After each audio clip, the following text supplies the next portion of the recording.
Oh.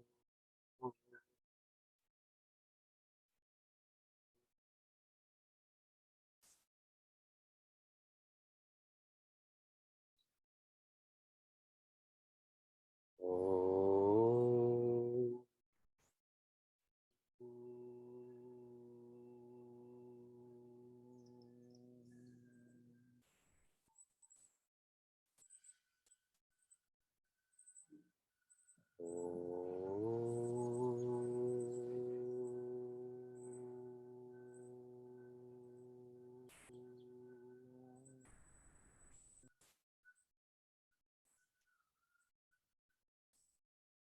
Welcome to Meaningful Mornings.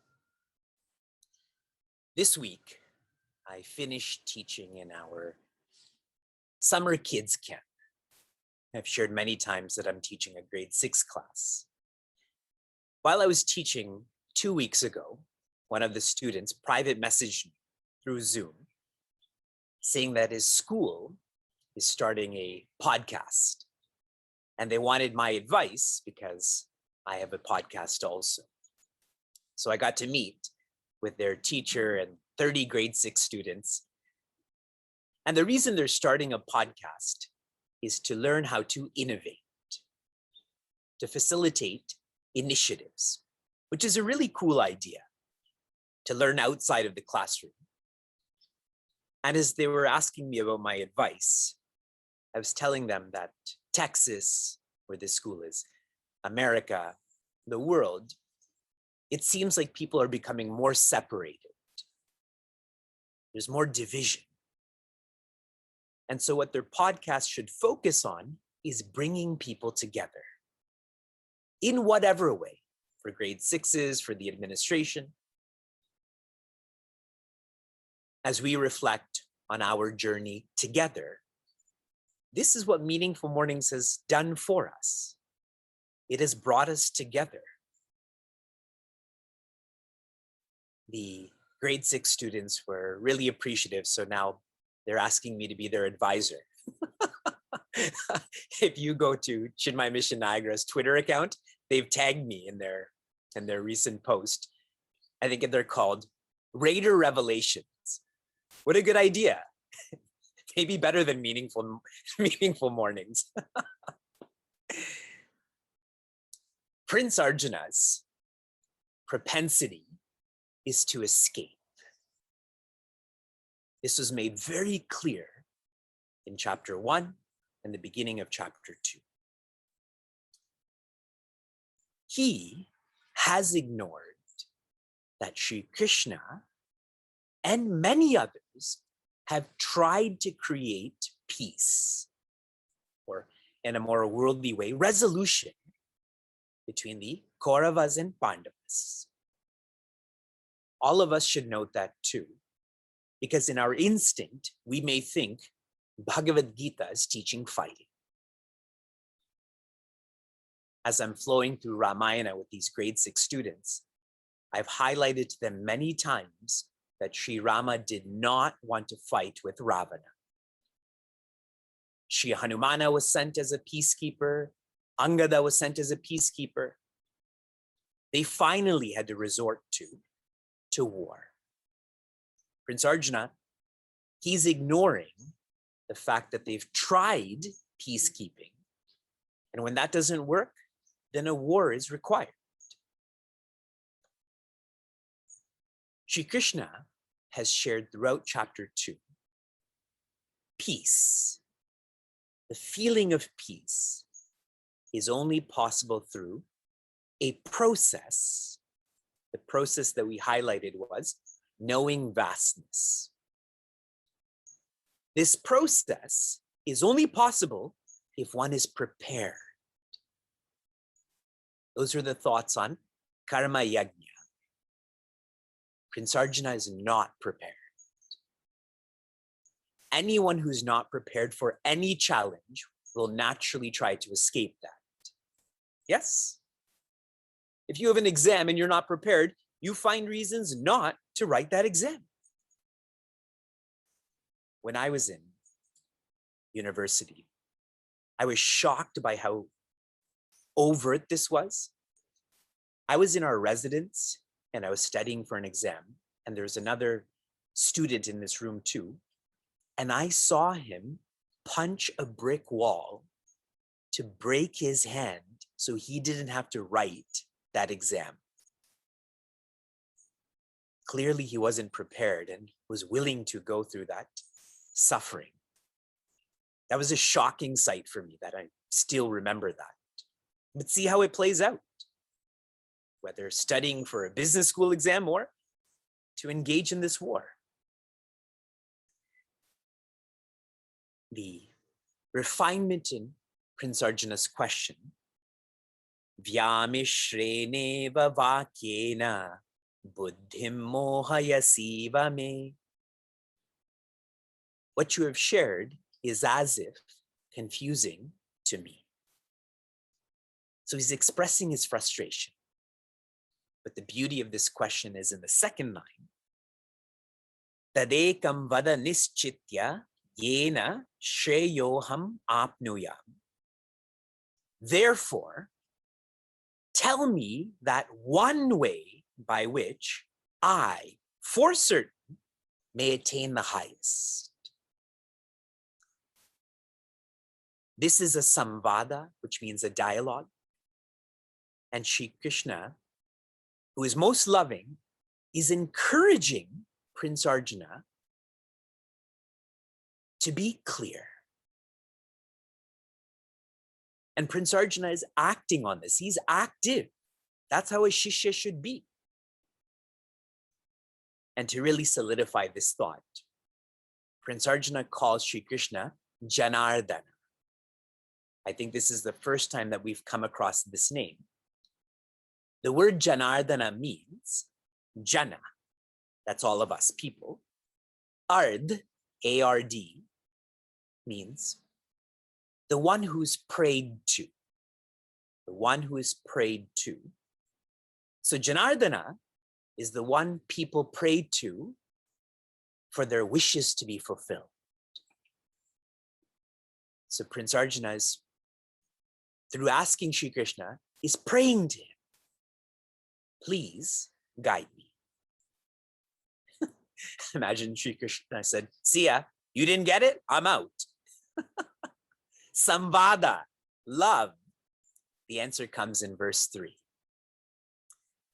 Bhagavan uvacha lokesmin dvivida nishta pura prokta mayanagha jnana yogena sankhyanam karma yogena yoginam.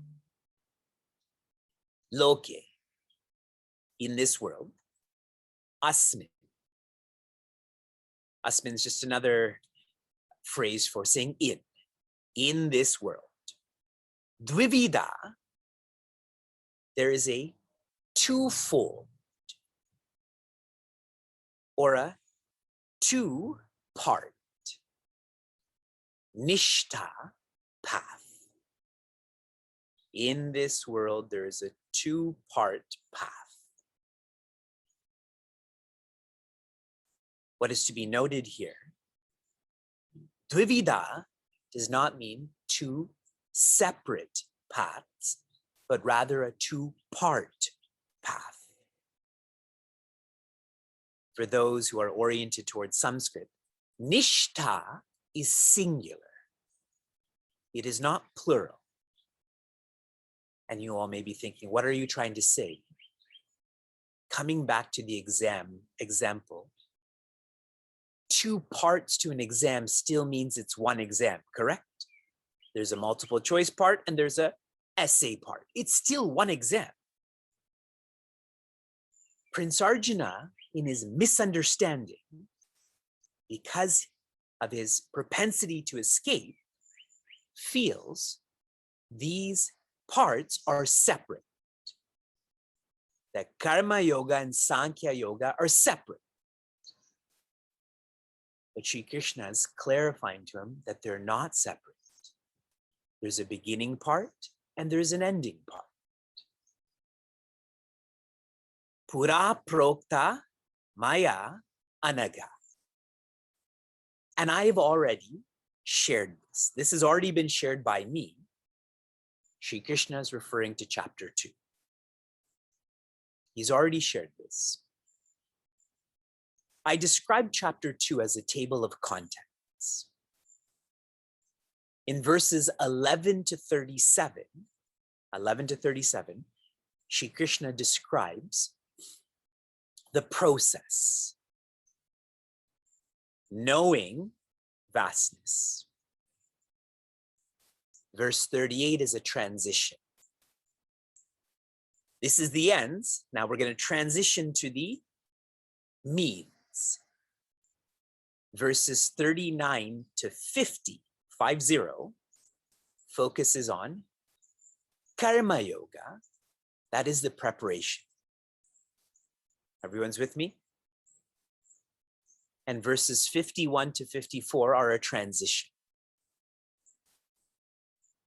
So when Shri Krishna says pura prokta, that I already shared this, he most definitively has.